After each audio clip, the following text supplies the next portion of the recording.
Good morning વિદ્યાર્થી મિત્રો, 7મા ચેપ્ટરની અંદર થિયરીનો પોર્શન આપણો પૂરો થયો, ઉદાહરણના દાખલા પૂરા થયા. સ્વાધ્યાયની અંદર રેગ્યુલર જે આપણું સ્વાધ્યાય છે એના દાખલા આપણે પૂરા કર્યા. લાસ્ટ ટાઈમ આપણે વધારાનો સ્વાધ્યાયનો એક દાખલો પણ કરેલો 7.12. બરાબર. હવે આજે વધારાના સ્વાધ્યાયમાં બીજા દાખલા આપણે ગણીશું. જો આ ચેપ્ટરની અંદર વધારાના સ્વાધ્યાયના દાખલા છે એ પણ ખૂબ જ અગત્યના છે. તમારે JEE કે નીટમાં પણ કામ લાગે અને બોર્ડની પરીક્ષામાં પણ આમાંથી કોઈક વખતે વધારાના સ્વાધ્યાયમાંથી પૂછી શકાય. બરાબર. તો એ વધારાનું જે સ્વાધ્યાય છે એમાં દાખલા નંબર 7.13.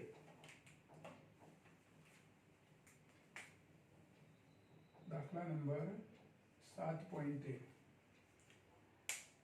હવે એમાં જો શું આપ્યો છે પ્રશ્ન, તો એક એસી પ્રાપ્તિ સ્થાન જે 240 વોલ્ટ છે, RMS મૂલ્ય આપ્યું છે, મહત્તમ નથી, RMS મૂલ્ય 240 વોલ્ટનું એસી પ્રાપ્તિ સ્થાન જેની આવૃત્તિ 50 હર્ટ્ઝ છે. એટલે 240 વોલ્ટ 50 હર્ટ્ઝ આવૃત્તિ વાળું એક એસી પ્રાપ્તિ સ્થાન છે. એની સાથે 0.5 હેનરીનું એક ઇન્ડક્ટર અને 100 ઓહ્મનો એક અવરોધ શ્રેણીમાં જોડેલા છે. કેપેસિટર નથી આ પરિપથમાં, ઇન્ડક્ટર અને અવરોધ વાળો પરિપથ થયો. તો આવા પરિપથની અંદર મહત્તમ પ્રવાહ કેટલો હશે? મહત્તમ પ્રવાહ કેટલો હશે? એક વસ્તુ, એક પ્રશ્ન. અને બીજું, મહત્તમ વોલ્ટેજ અને મહત્તમ પ્રવાહ, અથવા બીજી રીતે કહીએ તો વોલ્ટેજ અને પ્રવાહ, એ બંને વચ્ચેનો સમય તફાવત શું હશે? કળા તફાવત નહીં, શું પૂછ્યું છે? સમય તફાવત. પણ સમય તફાવત શોધવા માટે આપણે કળા તફાવત પણ શોધવો પડે. એટલે કળા તફાવત મળે તો એની પરથી આપણે સમય તફાવત શોધી શકીએ. એટલે મહત્તમ વોલ્ટેજ અને મહત્તમ પ્રવાહ વચ્ચેનો સમય તફાવત કેટલો હશે? મતલબ કે કોઈ એક સમયે વોલ્ટેજ મહત્તમ થાય છે તો એના પછી કેટલા સમયમાં પ્રવાહ મહત્તમ થશે?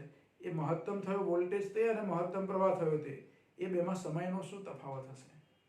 કળા તફાવત નહીં, શું પૂછ્યું છે? સમય તફાવત. આવા સમય તફાવત શોધવાના પ્રશ્નો પણ આપણને પૂછી શકાય.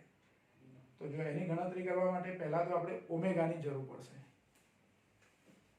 મારે મહત્તમ પ્રવાહ શોધવો છે ને, મહત્તમ પ્રવાહ માટે મહત્તમ વોલ્ટેજની જરૂર પડે. અહીં તો આપણને RMS વોલ્ટેજ આપ્યો છે, એટલે પહેલા આપણે મહત્તમ વોલ્ટેજ શોધીશું, ઓમેગા શોધીશું, ઓમેગા પરથી પરિપથનો ઇમ્પિડન્સ શોધીશું.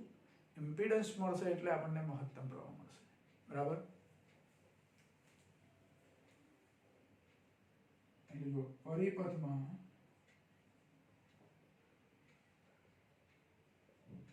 મહત્તમ વોલ્ટેજ Vm બરાબર શું થાય? તો આપણે RMS નું સૂત્ર લખ્યું છે, Vrms અથવા V બરાબર Vm/√2. આવું સૂત્ર લખ્યું છે આપણે, Vrms બરાબર Vm/√2.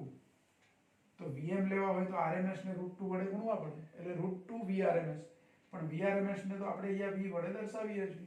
V વડે જે દર્શાવે છે 240, એ RMS મૂલ્ય છે. એટલે Vm શોધવા હોય તો √2 × V, એટલે અહીંયા લખી શકું √2 × V, V કેપિટલ. Vm માં V સ્મોલ, પણ Vrms નો V કેવો? કેપિટલ.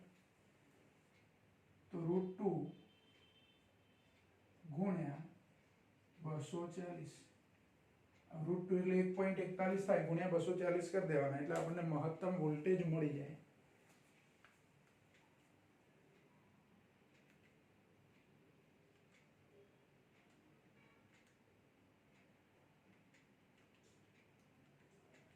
એટલે 339.4 એવું મળે છે આપણને. એટલે આમ તો 339 જોઈએ, એક્ઝેક્ટ લઈએ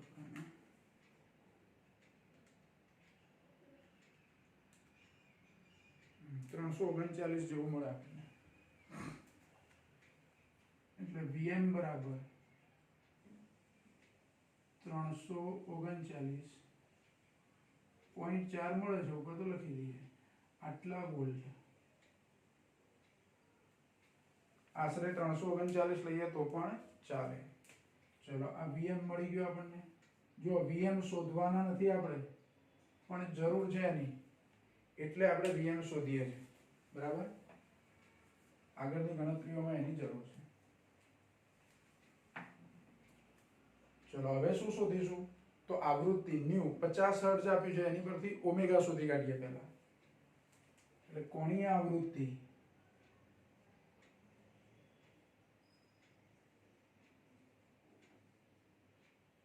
ઓમેગા બરાબર 2 પાઈ ન્યુ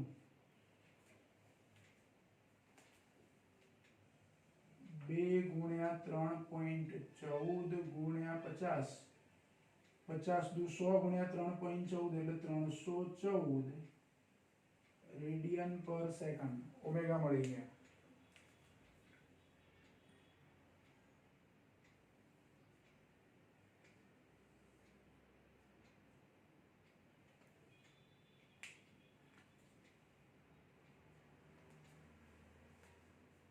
હવે ઓમેગા મળે એટલે એની પરથી ઓમેગા એલ મળે, તો 314 ગુણ્યા 0.5 એટલે 157 થાય એટલે ઓમેગા એલ મળી જાય. અને ઓમેગા એલ મળે તો એની પરથી આપણે ઝેડ શોધી શકીએ, એટલે આપણે ડાયરેક્ટ ઝેડ જ શોધીએ, એમાં કિંમતો મૂકીશું ઓમેગા અને એલ ની જરૂર પડે. એટલે પરિપથનો ઇમ્પિડન્સ શોધવાનો.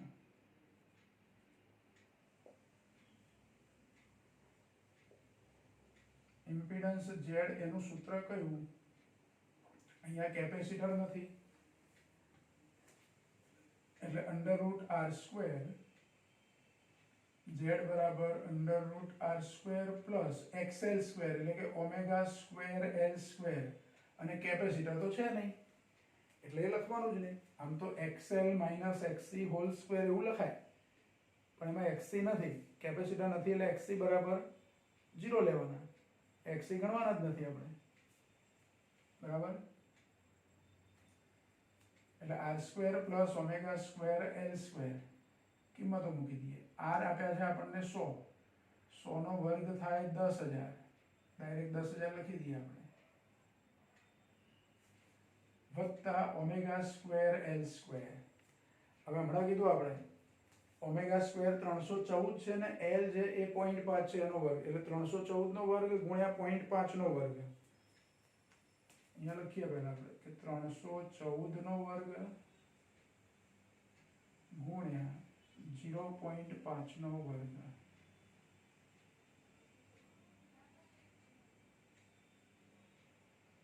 એટલે 10,000 વત્તા, જો પેલો ગુણાકાર કરી દઈએ, 0.5 નો વર્ગ 0.25 થાય એટલે 0.25 ગુણ્યા 314, અને ફરી એક વાર વર્ગ છે એટલે ગુણ્યા 314, એટલે 24,649 થાય છે. 24,649, 24,649. એ 24,649 થયા, એમાં 10,000 ઉમેરી દેવાના અને પછી વર્ગમૂળ લેવાનું, એટલે વત્તા 10,000 એટલે 34,649 એનું વર્ગમૂળ એટલે 186 મળે છે આપણને. 186.1 એટલે 186 લઈ લઈએ આપણે, એટલે z બરાબર 186 ઓહ્મ, બરાબર. z મળી ગયા, ઇમ્પિડન્સ મળી ગયો. જો હજુ આપણે જે પ્રશ્ન પૂછ્યો છે એ નથી મળે, Im નથી મળે, પણ તમે Vm શોધી કાઢ્યા, z શોધી કાઢ્યા, તો Im બરાબર હવે શું થાય? Vm/z. એટલે Vm ની જરૂર પડી, આપણે z શોધવા માટે ઓમેગા ની જરૂર પડી, એટલે આ બે તો આપણે જોઈએ જ. હવે z મળી ગયો એટલે ગણતરી થશે કે પરિપથમાં મહત્તમ પ્રવાહ, પહેલો પ્રશ્ન આવો છે, પરિપથમાં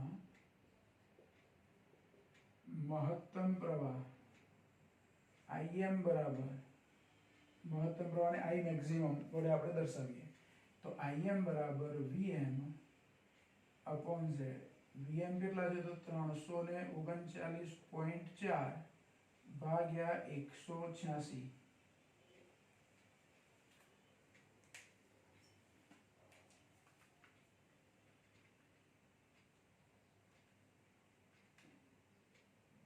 એટલે 1.82 મળે છે આપણને. Im આપણને મળશે 1.82, 1.82 પ્રવાહનો એકમ કયો એમ્પિયર એટલે 1.82 એમ્પિયર મહત્તમ પ્રવાહ આપણને મળશે જવાબ પહેલા પ્રશ્નનો જવાબ મળે બરાબર અહીંયા પણ તમારે નંબર આપવો હોય તો આપી શકો આપણે એ રીતે નંબર આપીએ જે શોધીએ બધા અગત્યના પોઈન્ટ છે એના નંબર આપી દો 1 2 3 અહીંયા આવશે 4 જો IM પૂછ્યા હતા એટલે આપણે આ VM શોધવા પડે તમને RMS પ્રવાહ પૂછ્યો હોત તો RMS પ્રવાહ પૂછ્યો હોત તો સીધા જ આ V ને Z વડે ભાગવાના એટલે 240 ભાગ્યા 186 એ જે આવે તે પ્રવાહનું RMS મૂલ્ય કહેવાય એટલે પ્રશ્નમાં જોવાનું કે તમને મહત્તમ મૂલ્ય પૂછ્યું છે પ્રવાહનું કે RMS મૂલ્ય પૂછ્યું છે RMS મૂલ્ય પૂછ્યું હોત પ્રવાહનું તો આ વોલ્ટેજના RMS ને ડાયરેક્ટ Z વડે ભાગી દો એટલે આ VM ની જરૂર નથી આપણે પણ એ પ્રવાહનું મહત્તમ મૂલ્ય પૂછ્યું છે એટલે આપણે VM શોધવા પડે ચલો એક પ્રશ્નનો જવાબ મળી ગયો હવે સમય તફાવત શોધવો છે તો એના માટે પહેલા કળા તફાવત શોધવો પડશે વોલ્ટેજ અને પ્રવાહ વચ્ચેનો કળા તફાવત આપણે શોધી કાઢીએ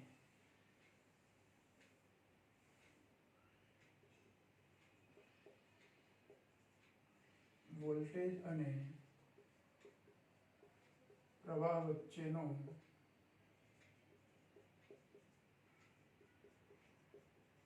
કળા તફાવત માટે આપણે સૂત્ર કયું લેતા હતા tan phi જો બંને વચ્ચેનો કળા તફાવત phi હોય તો tan phi બરાબર શું થાય તો કળા તફાવતનું સૂત્ર LCR પરિપથમાં આપણે લેતા હતા XC - XL / R અથવા XL - XC / R પણ અહીંયા XC તો લેવાના નથી એટલે XL / R આવું થાય tan phi બરાબર XL એટલે કે ઓમેગા L / R XL એટલે ઓમેગા L બરાબર હવે ઓમેગા L કેટલા તો ઓમેગા 314 છે અને L 0.5 છે એનો ગુણાકાર કરો તો 157 થાય એટલે ઓમેગા L એટલે 157 ડાયરેક્ટ લખી દઉં છું ભાગ્યા R એટલે 100 એટલે કેટલા થયા 1.57 tan phi બરાબર તો phi બરાબર કેટલા થાય તો નેચરલ tan માં તમારે જોવાનું સમજવાનું નેચરલ tan માં 1.57 માંથી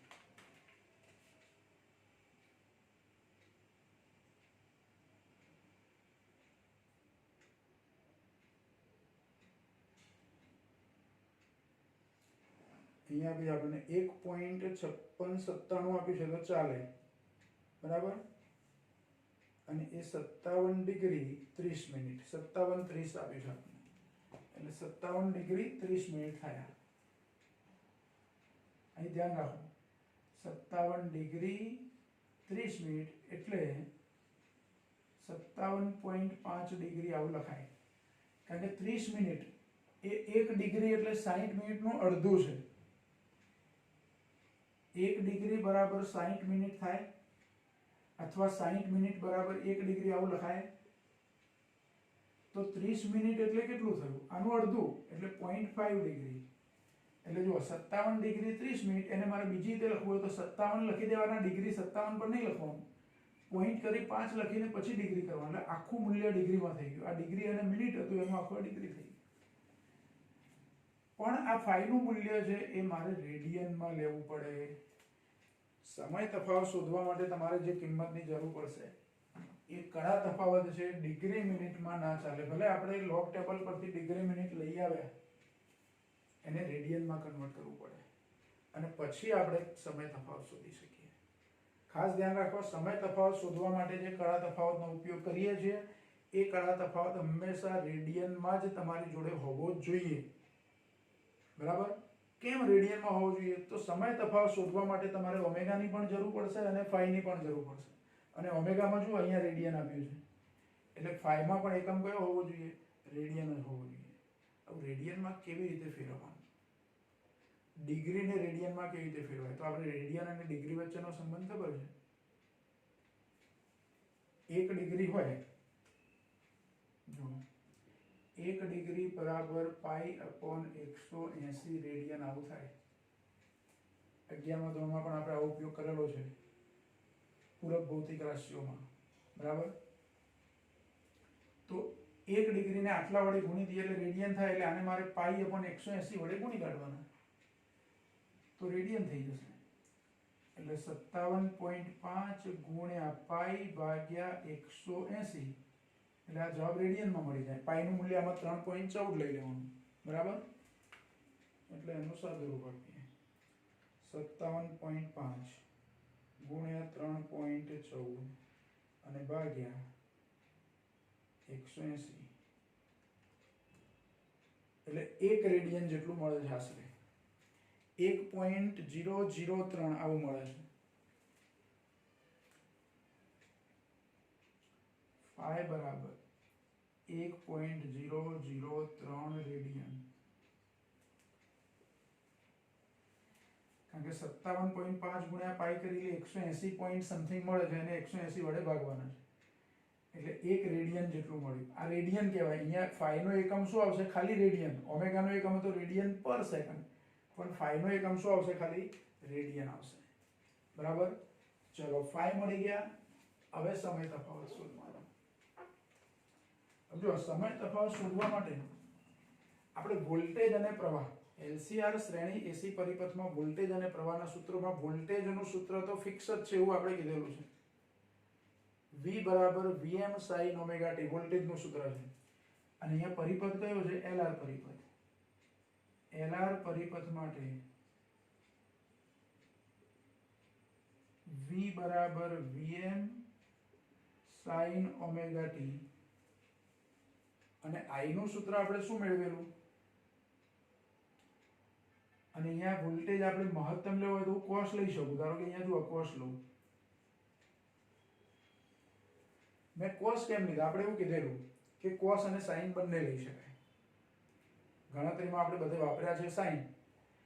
પણ જો v બરાબર Vm cos ઓમેગા t લઉં તો t બરાબર 0 લઉં તો v બરાબર Vm થાય. એટલે t બરાબર 0 સમયે વોલ્ટેજ મહત્તમ એવું લીધું આપણે. ધ્યાન રાખો, t બરાબર 0 સમયે v બરાબર Vm થાય.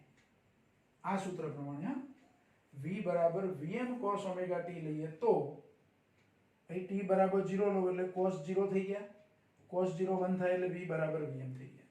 હવે વોલ્ટેજ જો આ સૂત્ર પ્રમાણે હોય તો પ્રવાહનું સૂત્ર શું થાય? તો I બરાબર Im cos omega t minus phi.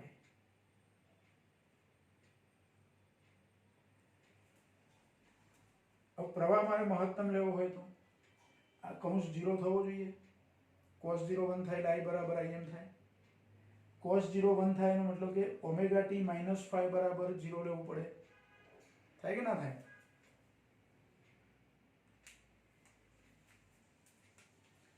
એટલે જો આ જે સૂત્ર લીધું છે આપણે એની પરથી 0 સમયે v બરાબર Vm થાય. હવે મારે I બરાબર Im કયા સમયે થાય? એટલે કે પ્રવાહ મહત્તમ ક્યારે થાય? 0 સમયે વોલ્ટેજ મહત્તમ હોય તો પ્રવાહ કયા સમયે મહત્તમ થાય? તો પ્રવાહ મહત્તમ લેવા માટે ઓમેગા t માઇનસ phi બરાબર શું થવું જોઈએ? 0 થવું જોઈએ. ધ્યાન રાખો અહીંયા બરાબર. I બરાબર Im થાય તે માટે ઓમેગા t માઇનસ phi બરાબર 0 થવું જોઈએ. કયા સમયે?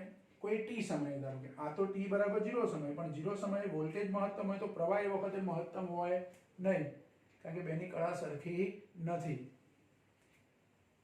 ઓમેગા t માઇનસ phi બરાબર 0 એનો મતલબ કે ઓમેગા t બરાબર phi માટે t બરાબર શું થાય?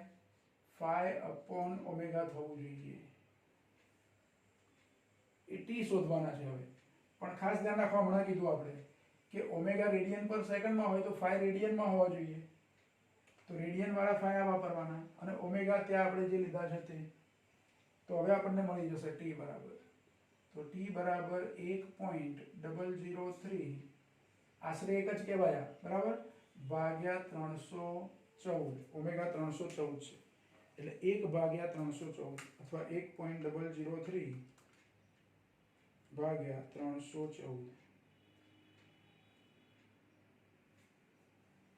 એટલે 3.19 ગુણ્યા 10 ની -3 ઘાત આવું આવશે.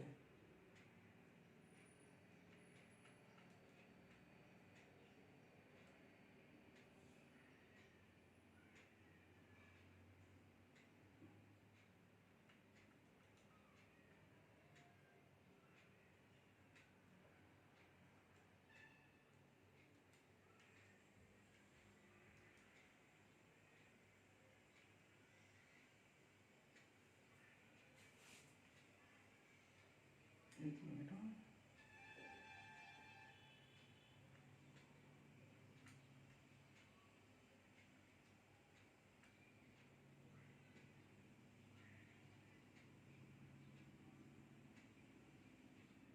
હમ.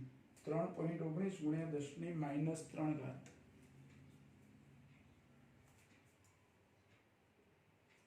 3.19 ગુણ્યા 10 ની -3 ઘાત આશરે 3.2 કહેવાય. પાછળ બીજા આંકડા છે. આટલું સેકન્ડ અથવા 3.19 મિલી સેકન્ડ. 10⁻³ એટલે મિલી એવું લખી શકો. એટલે મિલી સેકન્ડમાં લખવું હોય તો આવું લખાય, પણ આપણે આ સેકન્ડનું સેકન્ડ જ રાખવાનું, ભલે ઘાત -2 પાછળ. બરાબર, બેમાંથી જે લખવું હોય તે, પણ આ આપણો જવાબ થઈ ગયો.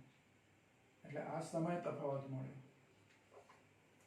જો સમય તફાવત માટે આપણે શું કર્યું, આમ તો તમે સમય તફાવત માટે t બરાબર 5/ω ડાયરેક્ટ રાખો ને યાદ તો ચાલે, આવું સમજાવવાની જરૂર નથી. પણ એવી રીતે આપણે 5 લીધા છે એટલે આપણે આ વચ્ચે લખ્યું. કોઈ પણ પરિપથ હોય, LR પરિપથ હોય, LCR હોય કે ગમે, v બરાબર vm sin ωt અથવા v બરાબર vm cos ωt. મેં અહીંયા cos કેમ લીધા, તો 0 સમયે મારે વોલ્ટેજ મહત્તમ લેવા હતા એટલે. બાકી અહીંયા સાઇન લઉં ને અહીંયા સાઇન લઉં તો 0 સમયે v બરાબર 0 થાય તો પ્રવાહ 0 ક્યારે થાય, તો ωt - 5 બરાબર 0 થાય. એટલે આપણે મહત્તમ માટે લીધું, કારણ કે મહત્તમ વોલ્ટેજ અને મહત્તમ પ્રવાહ વચ્ચેનો કડા તફાવત પૂછ્યો છે. બરાબર, તો વોલ્ટેજ મહત્તમ લેવા હોય તો મારે 0 સમયે મહત્તમ વોલ્ટેજ લેવા માટે સાઇન ને બદલે કયું ફંક્શન લેવું પડે, cos. અને વોલ્ટેજનું સૂત્ર v બરાબર vm cos લઉં કે v બરાબર vm sin લઉં. આપણા પરિપથમાં બીજા બધા મૂલ્યોમાં કંઈ ફેરફાર થઈ જતો નથી, ધ્યાન રાખો. બરાબર, એટલે 0 સમયે વોલ્ટેજ મહત્તમ લેવાતા એટલે cos લીધું, તો પ્રવાહના સૂત્રમાં પણ cos જ આવે. પણ કડા છે વોલ્ટેજ માટે જે ωt છે, પ્રવાહની કડા ωt - 5 છે. બરાબર, હવે કડા ωt - 5 હોય તો આ કડા ωt અને અહીંયા કડા ωt - 5 એટલે બેનો કડા તફાવત કેટલો થયો, 5 જેટલો. જે 5 આપણે ઓલરેડી શોધી કાઢ્યા છે. હવે પ્રવાહ મારે મહત્તમ લેવો હોય, I બરાબર Im લેવું હોય તો cos વિધેયનું મૂલ્ય 1 થવું જોઈએ, એટલે આ કૌંસનું મૂલ્ય 0 થવું જોઈએ, તો જ cos 0 1 થાય. એટલે કે ωt - 5 શું થવું જોઈએ, 0. ωt - 5 થાય તો ωt બરાબર 5, આ બાજુ 5 લઈ જઈએ એટલે તો t બરાબર 5/ω. પણ phi ની કિંમત કયા એકમમાં લેવાની, અહીંયા phi તમે શોધી કાઢ્યા નેચરલ ટેન્જન્ટ પરથી તો ડિગ્રીમાં જ મળશે, પણ એને π/180 વડે ગુણીને શું કરી દેવાના, રેડિયનમાં ફેરવી દેવાના. અને એ રેડિયનમાં મળતા phi અહીંયા ઉપયોગ કરવાનો. જો અહીંયા તમે 57.5 વાપરશો તો આ જવાબ ખોટો મળશે. બરાબર, એટલે આ એક અગત્યનો દાખલો થયો. 4 ગુણની અંદર પૂછી શકાય એવો પ્રશ્ન, ભલે 2 જ જવાબ શોધવાના છે પણ બીજી બધી વધારાની ગણતરી તમારે કરવી પડે છે. એટલે 4 ગુણમાં પૂછી શકાય એવો બહુ જ અગત્યનો પ્રશ્ન.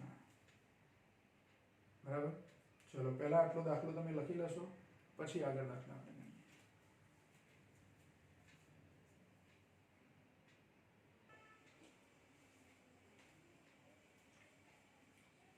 જો હવે વધારાનો સ્વાધ્યાય છે એનો 7.14, પણ 7.13 આપણે જે ગણ્યું એ જ સપ્લાય વોલ્ટેજ, પણ આવૃત્તિ બદલી કાઢી છે.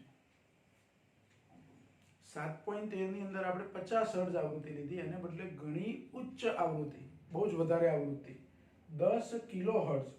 10 કિલોહર્ટ્ઝ એટલે કિલો એટલે 10⁻³ અને પાછા 10, 10 ગુણ્યા 10 ની 3 એટલે 10 ની 4 ઘાત હર્ટ્ઝ થાય. એટલે પેલું 50 ની સામે આ તો 10,000 થઈ, એટલે બહુ જ વધારે આવૃત્તિ કહેવાય. એવી ઉચ્ચ આવૃત્તિ ધરાવતા પરિપથ સાથે ઇન્ડક્ટર એનું જ 0.5 હેનરીનું, અવરોધ એનો એ જ 100 ઓહમનો, તો મહત્તમ પ્રવાહ કેટલો હશે? અને બીજું સમય તફાવત કેટલો હશે? ટી પણ ગણવાનો છે આપણે. વોલ્ટેજ, મહત્તમ વોલ્ટેજ અને મહત્તમ પ્રવાહ વચ્ચેનો સમય તફાવત કેટલો હશે?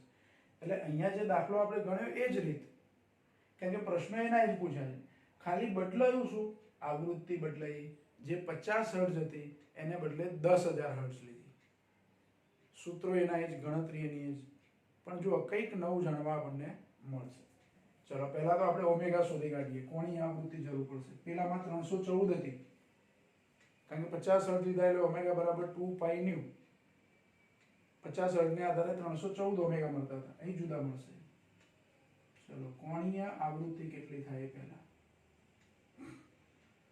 તો ઓમેગા બરાબર 2 પાઈ ન્યુ એટલે 2 ગુણ્યા 3.14 ગુણ્યા 10 ની 4 ઘાત.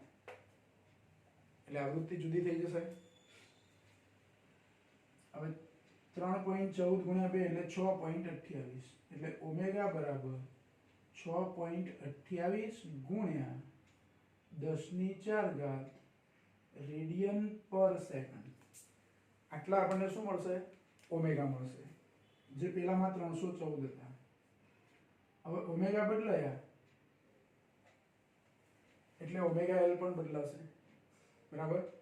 અને એને આધારે આપણે શું શોધી કાઢીએ? પરિપથનો ઇમ્પિડન્સ. અને 2 નંબર આપીએ.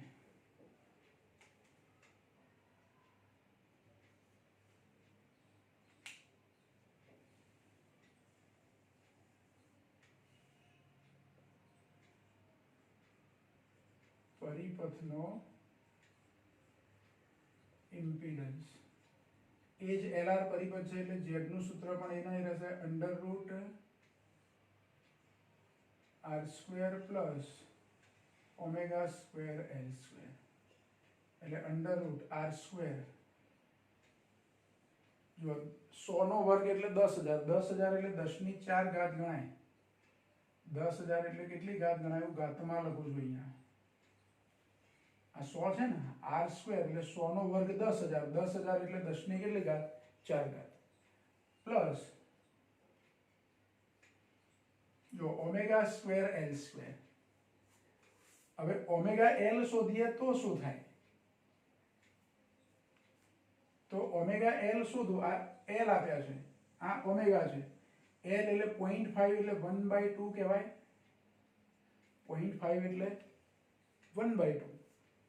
તો આના ગુણાકારમાં 1/2 એટલે 1/2 કરું એટલે 2 વડે આને ભાગી દઉં, 2 ગુણ્યા થાય 2 ભાગી દેવાના, એટલે 3.14 ગુણ્યા 10 ની 4 ઘાત એનો વર્ગ.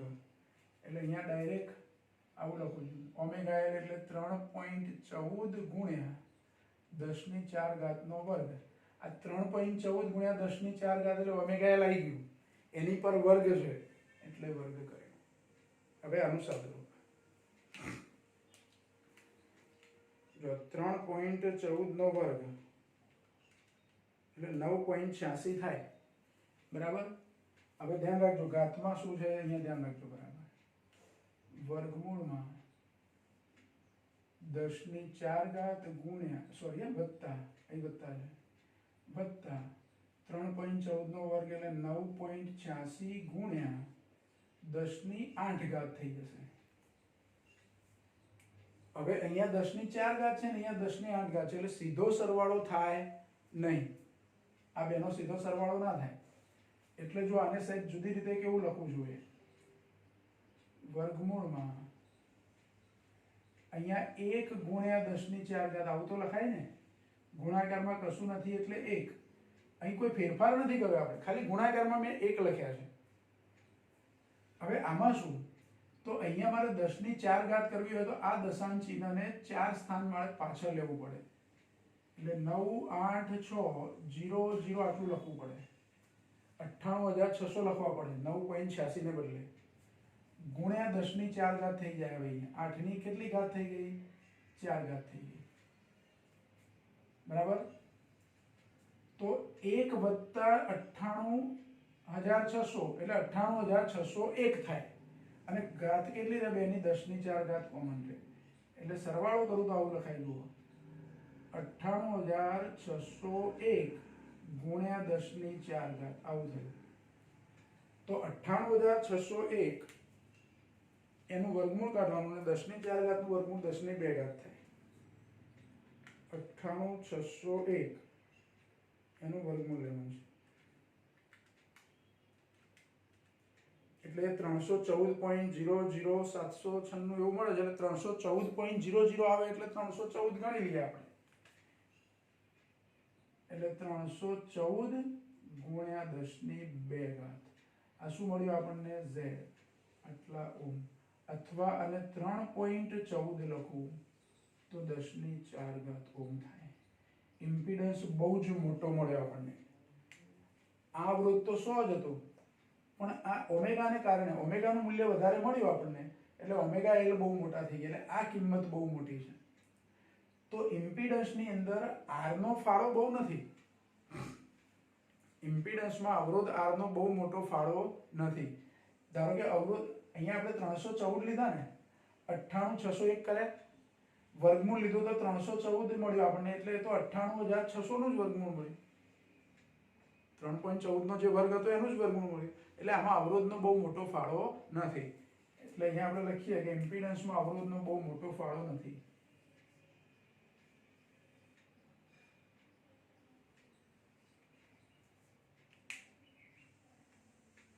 આ એકચ્યુઅલી ઓમેગા એલ જેટલું જ મૂલ્ય છે. જો ઓમેગા એલ કેટલા લીધા આપણે? અહીંયા હું ઓમેગા એલ લખું તો કેટલા થાય જુઓ. ઓમેગા એલ બરાબર આને મારે એલ વડે ગુણવાના એટલે 3.14 ગુણ્યા 10 ની 4 ઘાત ઓમ. તો આ એટલું જ મળ્યું ને. એનો મતલબ શું કે અવરોધની કોઈ અસર જ ના થઈ આ ગણતરીમાં. અવરોધની અસર કેટલી છે અહીંયા? તો 0.0001 જેટલી.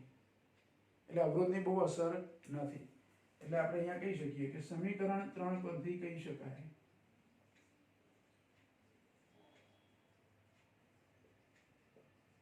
કે ઇમ્પિડન્સમાં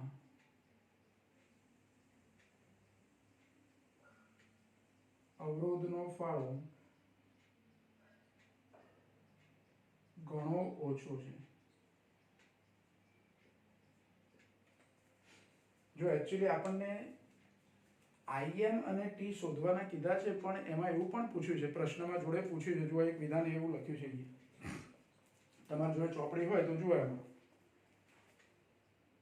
કે એ અને બી સ્વાધ્યાયના એટલે આના જવાબ આઈએમ અને ટી મેળવો. પણ પછી કીધું છે વાક્ય ઇન્વર્ટેડ કોમા કરીને આપ્યું છે કે ખૂબ જ ઊંચી આવૃત્તિએ પરિપથમાં રહેલ ઇન્ડક્ટર ખુલ્લા પરિપથની માફક વર્તે છે. આ વિધાન સમજાવો. અને ડીસી પરિપથમાં સ્થાયી અવસ્થા આવે પછી ઇન્ડક્ટરની વર્તણૂક કેવી હશે? આ સમજૂતી આપણે આપવાની છે પાછી. અત્યારે આપણે બધી ગણતરીઓ કરીએ છીએ, પણ છેલ્લે સમજૂતી લખવાની છે.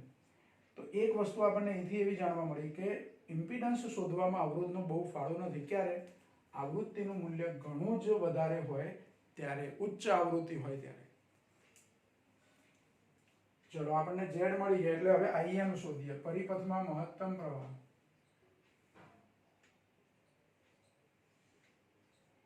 પરિપથમાં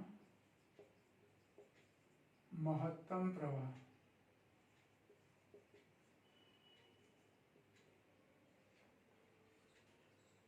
IM બરાબર VM upon Z.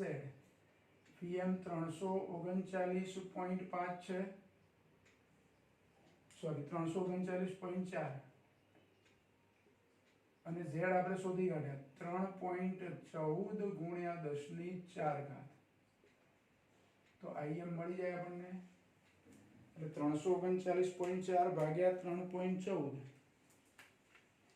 339.4 ભાગ્યા 3.14 એટલે 108.0 એટલે 108 લઈ લઈએ આપણે. 108.0 સમથિંગ છે એટલે હું 108 ગણી લઉં છું ગુણ્યા 10 ની -4 ઘાત એટલે 0.0108 એમ્પિયર IM. જો આગળના પ્રશ્નમાં આપણે IM શોધેલા અને Z પણ શોધેલા. આગળનો જે 7.13 આપણે ગણેલો એમાં Z શોધ્યા હતા તો લગભગ 186 ઓહ્મ જેવું મળતું હતું. અહીં તો 3.14 ની પાછળ 10 ની 4 ઘાત છે એટલે બહુ જ મોટું કહેવાય. બરાબર 31,000 સમથિંગ થયો, જ્યારે આગળના દાખલામાં 186 ઓહ્મ જ મળતો હતો. બીજું IM આપણે આગળના દાખલામાં શોધ્યા તો 1.82 એમ્પિયર મળ્યો. કેટલો? 1.82 એમ્પિયર. જ્યારે આ તો લગભગ 0 જ કહેવાય, 0 ની બહુ નજીક છે. 0.0108 એટલે 0.01 જેવો થયો. એટલે પરિપથની અંદર પ્રવાહનું મૂલ્ય ઘણું જ ઓછું થઈ ગયું. કેમ? કે પરિપથનો ઇમ્પિડન્સ ઘણો વધારે છે. એટલે પ્રવાહનું મૂલ્ય કેવું થયું? ઘણું ઓછું થયું. એટલે નહિવત પ્રવાહ કહી શકાય. જાણે કે પરિપથમાં પ્રવાહ વહેતો જ નથી. પરિપથમાં પ્રવાહ ના વહેતો હોય એવી સ્થિતિને શું કહેવાય? Open circuit condition. તો ઉચ્ચ આવૃત્તિ ધરાવતો પરિપથ જો ઇન્ડક્ટર સાથેનો હોય તો એ પરિપથ કેવો કહેવાય? ઘણો જ ઓછો પ્રવાહ છે, એટલે લગભગ એ ઓપન સર્કિટ કન્ડિશન કહેવાય. બરાબર. તો અહીંયા જે વિધાન લખ્યું છે આપણને એવું વિધાનમાં કે ખૂબ જ ઉચ્ચ આવૃત્તિ ધરાવતા પરિપથમાં ઇન્ડક્ટર એ ખુલ્લા પરિપથની માફક વર્તે છે. કારણ કે પરિપથમાં પ્રવાહ કેવો છે? નહિવત છે, અવગણી શકાય એટલો ઓછો છે. એટલે આપણે અહીંયા પણ એક તારણ લખીએ. જુઓ કે સમીકરણ 4 પરથી કહી શકાય કે ખૂબ જ ઉચ્ચ આવૃત્તિ ધરાવતા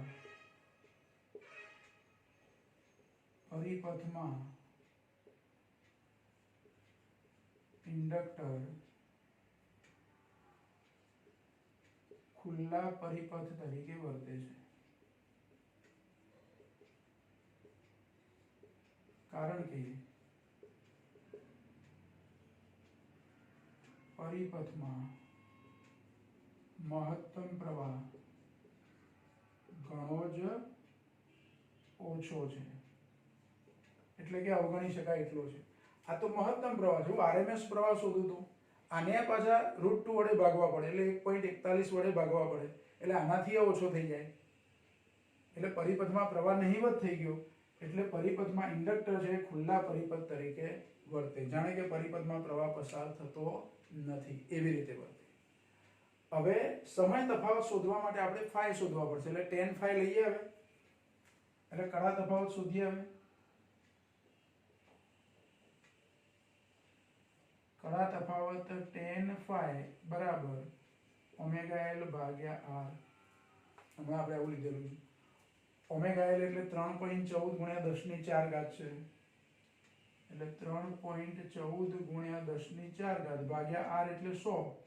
100 એટલે 10 ની 2 ઘાત, એટલે જવાબ આવશે 3.14 ગુણ્યા 10 ની 2 ઘાત એટલે 314. tan phi બરાબર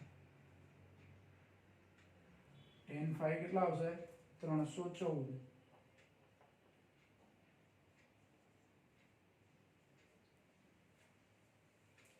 એટલે 100 પાઈ થયું. તો જો 314 માટે હું નેચરલ ટેનમાં ખૂણો શોધું તો લગભગ 90 ની નજીક મળે. નેચરલ ટેન્જન્ટનું ટેબલ કાઢો. જુઓ તમે 314 ક્યાં મળે છે આપણને?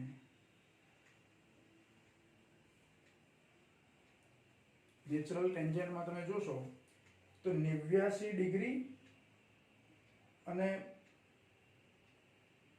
48 મિનિટ. 89 ડિગ્રી અને 48 મિનિટ, એમાં 286 છે, 314 તો નથી. એટલે 48 ને 54 માં 573 છે, એટલે લગભગ 50 જેવું મળે. 89 ડિગ્રી 50 મિનિટ.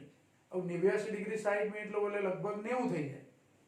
એટલે આશરે આ મૂલ્ય કેટલું મળે આપણને? 90 ડિગ્રી જેટલું મળે. એટલે phi બરાબર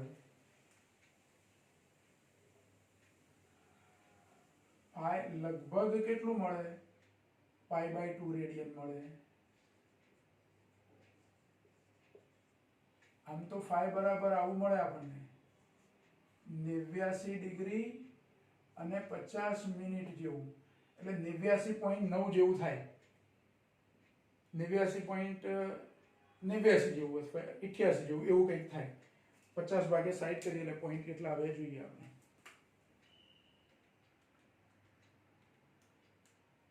ત્યાંસી થાય. 89.83 જેવું થાય. અને બીજી રીતે લખવું હોય તો આવું લખી શકું.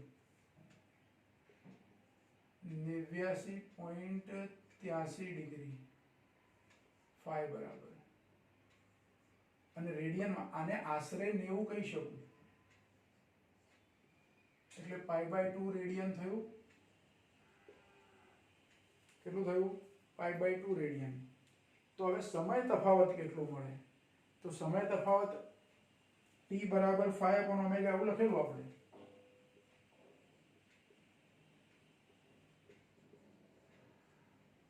t બરાબર phi upon omega. phi π/2 એટલે 3.14 ભાગ્યા 2 અને ઓમેગા કેટલા? તો ત્યાં લખ્યા છે આપણે 3.14 ગુણ્યા 10⁴ ઘાત. 3.14 ઉડી ગયા. 1/2 વધ્યા એટલે 0.5 ગુણ્યા 10⁻⁴ ઘાત એટલે 5 લખું તો 10⁻⁵ ઘાત આટલા સેકન્ડ. અને આ સમય તફાવત મળે બહુ જ ઓછો કહેવાય. એટલે લગભગ શૂન્ય. હું આને આવી રીતે લખું, ધારો કે 0 પોઈન્ટ કરીને પછી બધા 0 0 લખવા હોય તો કેટલા થાય? તો 4 0 પછી 5 લખવા પડે. આટલા સેકન્ડ. હવે આ તો લગભગ માઇક્રોસેકન્ડ, 50 માઇક્રોસેકન્ડ જેવું થયું. કેવું થયું? 50 માઇક્રોસેકન્ડ. એટલે સમય લગભગ શું કહી શકાય? શૂન્ય કહી શકાય. સમય તફાવત છે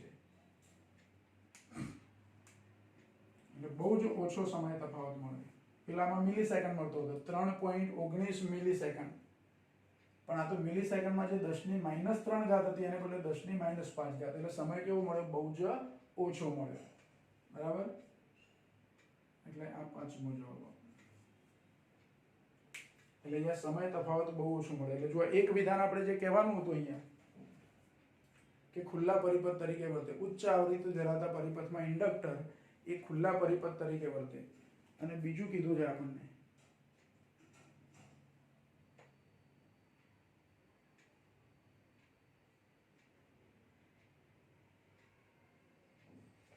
બીજામાં આપણને બીજું જે પ્રશ્ન પૂછ્યો છે એમાં એવું કીધું છે કે ડીસી પરિપથમાં સ્થાયી અવસ્થા આવે પછી ઇન્ડક્ટરની વર્તણૂક કેવી હશે? કયો પરિપથ? ડીસી પરિપથ, સ્થાયી અવસ્થા. બીજો પ્રશ્ન પૂછ્યો છે આપણને કે ડીસી પરિપથમાં સ્થાયી અવસ્થા આવે ત્યારે ઓમેગા બરાબર 0 થાય. દોલનો જ ના થાય. અથવા તો પરિપથમાં પ્રવાહ બ્લોક થઈ જાય. પેલા કેપેસિટર જેવું. કેપેસિટરને ડીસી સપ્લાય વડે ચાર્જ કરીએ તો શું થાય? ચાર્જ થાય પછી પ્રવાહને બ્લોક કરી દે. પ્રવાહને બ્લોક કરી દે મતલબ કે ઓમેગા બરાબર 0 ડીસી પરિપથમાં. તો એવું જ ઇન્ડક્ટર માટે હોય, ઇન્ડક્ટર ધરાવતા પરિપથમાં. એટલે ડીસી પરિપથમાં સ્થાયી અવસ્થા આવે ત્યારે ઓમેગા બરાબર શું થાય? 0 થાય. ઓમેગા બરાબર 0 થાય મતલબ કે ઓમેગા એલ બરાબર, માટે ઓમેગા એલ બરાબર પણ શું થઈ જાય? 0 થાય. અહીં ખૂબ જ મોટો અવરોધ મળતો હતો ઓમેગા એલ, એને બદલે ઓમેગા એલ અહીંયા શું થાય? ડીસી પરિપથમાં 0 થઈ જાય. ઓમેગા એલ ડીસી પરિપથમાં 0 થાય તો આપેલો પરિપથ શુદ્ધ ઇન્ડક્ટર વાળા પરિપથ તરીકે વર્તે. ઇન્ડક્ટરનો અસરકારક અવરોધ શૂન્ય થઈ ગયો. ઇન્ડક્ટરનો અસરકારક અવરોધ શૂન્ય થઈ ગયો એટલે શુદ્ધ ઇન્ડક્ટર વાળા પરિપથ તરીકે વર્તે. એટલે બીજી રીતે કહીએ તો ઇન્ડક્ટરનો અસરકારક અવરોધ શૂન્ય થાય.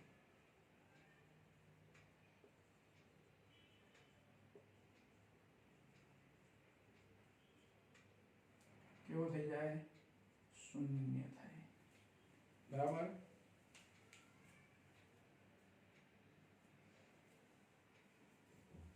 એટલે જો એક આ પણ એક અગત્યનો પ્રશ્ન થયો, પણ આની પહેલા હતો એ વધારે અગત્યનો. અને આની પહેલા 7.13 જે હતો, આ 7.14 ને બદલે 7.13, આ આવૃત્તિ ખાલી 50 હતી એટલું. એમાં આપણે IM અને T ગણ્યા.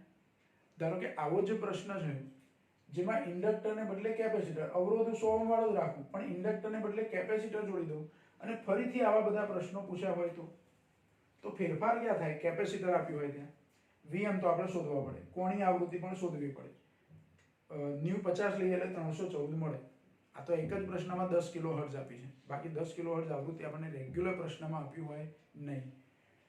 પછી Z શોધવા હોય તો કેપેસિટર અને અવરોધ ધરાવતો પરિપથ હોય, L અને R ને બદલે C અને R વાળો પરિપથ હોય તો અહીંયા શું આવે? R² પ્લસ 1/ω² અથવા XC². XC અલગથી શોધી કાઢવાના. 1/ω² એટલે XC. XC શોધી કાઢો એટલે R² પ્લસ XC². આવી રીતે તમને Z મળી જાય. Z મળી જાય એટલે એની પરથી Im મળી જાય. Im મળે પછી તમારે કડા તફાવત શોધવો હોય તો tan phi બરાબર અહીંયા ωL ને બદલે શું લખવાનું? XC લખવાનું. XC/R અથવા 1/ωCR. એટલે XC લખો તો વધારે અનુકૂળ છે. XC/R. XC અને R ની કિંમતો મૂકવાની. tan phi મળે. tan phi મળે એટલે એની પરથી phi મળી જાય. સમય તફાવત લેવો હોય તો T બરાબર phi/ω. આવો એક દાખલો છે, પાછો 7.15 છે, એવો જ દાખલો છે. તમે ટ્રાય કરજો એને ગણવા. બરાબર? આપણે એને નેક્સ્ટ ટાઈમ ગણાવીશું, પણ તમે જાતે પણ એ ગણી શકો. 7.13 છે, એમાં જે ઇન્ડક્ટર આપ્યું છે એને બદલે કેપેસિટર આપ્યું છે. આટલો ફરક છે. બાકી આ જ વસ્તુઓ શોધવાની છે, બધી આ જ વસ્તુઓ, આ જ ગણતરી. એટલે 7.13 અને 7.15 માં આટલો ફરક છે. તમે જાતે એનો ટ્રાય કરજો. આપણે એને નેક્સ્ટ ટાઈમ ગણાવીશું. બીજા દાખલા પણ નેક્સ્ટ ટાઈમ આપણે ગણીશું. આજનું કામ અહીંયા આપણે પૂરું કરીએ છીએ. બરાબર?